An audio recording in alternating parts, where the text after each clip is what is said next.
Bullet train एक transportation का means के हिसाब से मत समझिए आप इसको। बुलेट ट्रेन को अगर आप देखोगे, बुलेट ट्रेन आपके जिस पाथ पे चलती है उस पाथ के सारे शहरों की इकोनॉमी को एक साथ जोड़ देती। मैं इसका उदाहरण बहुत अच्छा आपको दूंगा, जापान का। पहली बुलेट ट्रेन वो 1969 में जब चलनी चालू हुई, टोक्यो, नागोया, कोबे, क्योटो और ओसाका, ये सारे के सारी इकोनॉमीज मिलके एक इकोनॉमी बन जाती है। 550 किलोमीटर के आसपास का डिस्टेंस आप 2.5 से 3 घंटे में कवर करते हो।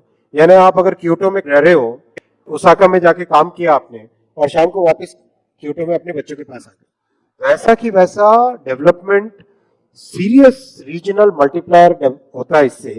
जब आप देखोगे मुंबई से अहमदाबाद, मुंबई, ठाणे, वापी, सूरत, बड़ौदा, आनंद और अहमदाबाद, ये सारी इकोनॉमीज एक सिंगल इकोनॉमिक जोन बन जाएगा।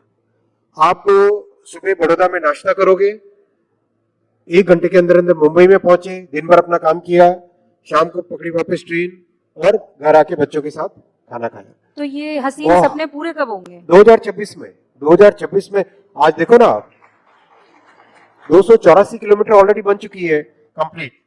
ट्रैक्स लग रहे हैं, ऊपर ओवरहेड इलेक्ट्रिकल का सिस्टम लग रहा है, जो ट्रेन का मैन्युफैक्चरिंग है, सारी चीजें इन पैरेलल तेजी से चल रही है। देखो कई ऐसे देश, में नाम ले लूंगा किसी देश का, जिम्मेदारी की पोजीशन है, 20-20 साल लगते हैं एक प्रोजेक्ट को करने में 500 किलोमीटर का। अपने यहाँ 8-10 वर्षों के अंदर अंदर ये प्रोजेक्ट कंप्लीट होगा। 2000 देखिए आज मोदी जी के 10 वर्ष के इस पीरियड में एक बहुत स्ट्रांग लेगेसी बनी है। आज मोदी जी की 10 वर्ष की लेगेसी और 25 वर्ष का प्लान, ये भारतीय जनता पार्टी का एक स्पष्ट जनता के सामने, भारत की जनता के सामने एक स्पष्ट मैसेज है। इस 10 वर्ष की लेगेसी में आप देखो, रेलवे में प्रैक्टिकली करीब करीब बहुत सारे राज्य 100% इलेक्ट्रीफाई हो गए। 40,000 किलोमीटर रेलवे का इलेक्ट्रिफिकेशन हुआ। 60 वर्षों में 20,000, 10 वर्षों में 40,000, करीब करीब आपके 30,000 किलोमीटर नए रेलवे ट्रैक बने। यानी जर्मनी का जितना रेलवे नेटवर्क है उतना रेलवे नेटवर्क भारत के रेलवे नेटवर्क में जुड़ा। पिछले साल 5,000 किलोमीटर जुड़े थे और इस साल भी, कल की रिपोर्ट में देख रहा था, 5,246 किलोमीटर कल तक रेलवे नेटवर्क में जुड़े। यानी हर साल एक स्विट्जरलैंड के बराबर रेलवे नेटवर्क भारत में जुड़ रहा है। टोटली नई जनरेशन की वंदे भारत ट्रेन आई, नमो भारत ट्रेन आई। आज वंदे भारत ट्रेन में हमारी जो मिडिल क्लासेस है और एस्पिरेशनल यूथ है, उनको एक ऐसा अनुभव मिल रहा है जो दुनिया के बेस्ट से बेस्ट रेलवे सिस्टम में मिलता है। नमो भारत ट्रेन अपने आप में बहुत ही सक्सेसफुल है रीजनल ट्रांजिट के लिए। अब वंदे भारत स्लीपर आ रही है, वंदे मेट्रो आ रही है, अमृत भारत ट्रेन आ रही है। तो ये सब जो आपने देखा इन 10 वर्षों में विकसित भारत बनाने के लिए जो फाउंडेशनल एलिमेंट्स हैं, जो देखो कवच एक टेक्नोलॉजी की क्लास है जिसको कहते हैं automatic train protection, ATP technology. ATP technology दुनिया भर के बड़े रेलवे सिस्टम्स में 1980 के दशक में चालू हुई, 1990 के दशक में काफी बड़ी मात्रा में लगी और 2000 के दशक में करीब करीब दुनिया के सारे बड़े रेलवे नेटवर्क्स में फुल्ली एटीपी आ गया था।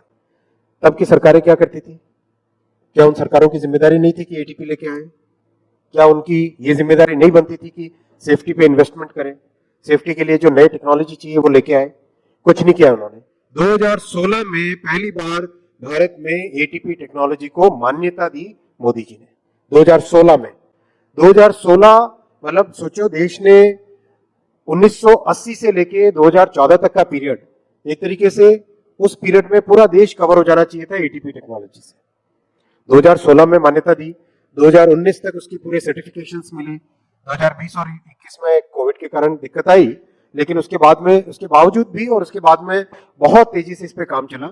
अब करीब, और कवच भी कोई ऐसा नहीं कि एक डिवाइस है जो लगा दिया ट्रेन पे और ऐसा नहीं है। कवच पूरा एक सिस्टम है भाई। आपको पूरा रेलवे ट्रैक के साथ में ऑप्टिकल फाइबर केबल लगाना पड़ता है। जैसे एयरटेल या जियो या बीएसएनएल का नेटवर्क होता है, वैसे ही हर 7 या 8 किलोमीटर पे आपको टेलीकॉम टावर लगाने पड़ते हैं। उन टेलीकॉम टावर के ऊपर टेलीकॉम के डिवाइसेस लगते हैं, फिर ट्रेन के ऊपर डिवाइस लगता है, सिग्नलिंग सिस्टम के साथ पूरा इंटरेक्शन, इंटीग्रेशन करना पड़ता है। हर स्टेशन पे एक डेटा सेंटर बनता है, कंप्लीट डेटा सेंटर बनता है इसका, और फिर स्टेशन के डेटा सेंटर से पीछे कंप्लीट एक सेंट्रलाइज्ड ट्रेन कंट्रोल का data centre. It's very very complex technology, मतलब दुनिया भर के देशों में 20 से 25 साल लगे छोटे छोटे नेटवर्क, 8,000, 10,000, 20,000 किलोमीटर के नेटवर्क, अपना 50 मतलब अभी 70,000, 75,000 किलोमीटर का नेटवर्क है। तो लेकिन इतनी तेजी से इसमें काम चल रहा है, नए नए जो मैन्युफैक्चरर्स है वो जुड़ रहे हैं, नए डिजाइनर्स जुड़ रहे हैं, कई तरह की इनोवेशंस कर रहे हैं, जिसमें कि जो स्टेशन की डिजाइन करनी है उस डिजाइन को ऑटोमेट किया जा सके। मतलब ये एक ऐसी कमिटमेंट है, जो कमिटमेंट मोदी जी ने स्पष्ट तौर से देश में रेलवे को सेफ बनाने के लिए की है। 1,87,000 करोड़ का इन्वेस्टमेंट किया है 10 वर्षों में। अगर आप उसको कंपेयर करें तो 2.5 गुना ज्यादा है, उससे पिछले 4 से 14 में जितना इन्वेस्टमेंट था सेफ्टी पे, उससे 2.5 गुना ज्यादा है। 30 तक 1,000 करोड़ लोग पैसेंजर्स रेलवे में ट्रेवल करेंगे, उस हिसाब से कैपेसिटी बना रहे। देखो, ट्रेन में और हाईवे में एक फंडामेंटल डिफरेंस होता है। ट्रेन में आपको बिना पटरी के गाड़ी नहीं चला सकते, करेक्ट? रोड कैसी भी हो, कंडीशन कैसी भी हो, एक बार के लिए गाड़ी चल जाती है।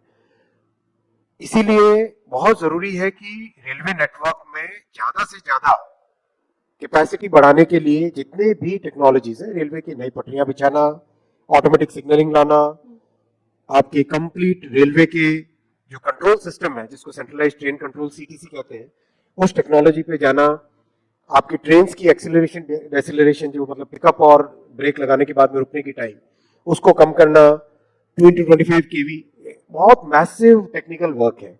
उस पूरे टेक्निकल काम में जिस तेजी से काम चल रहा है, we are very comfortably, I can say with good confidence level, कि 2030 तक 1,000 करोड़ पैसेंजर्स को हर साल कैरी करने की कैपेसिटी हो जाएगी। आज हम करीब करीब 700 करोड़ पैसेंजर्स को कैरी करते हैं साल में। रेलवे देश का अगर पूरा नेटवर्क देखो, ट्रांसपोर्टेशन की इकोनॉमिक्स देखो, तो ट्रांसपोर्टेशन में करीब 700 करोड़ रेलवे से जाते हैं, करीब करीब 250 करोड़ रोड से हाईवे से जाते हैं, और करीब 35 करोड़ एरोप्लेन से जाते हैं। तो ये अभी ये नेटवर्क है, इसमें ये 700 करोड़ 2030 तक 1,000 करोड़ होगा।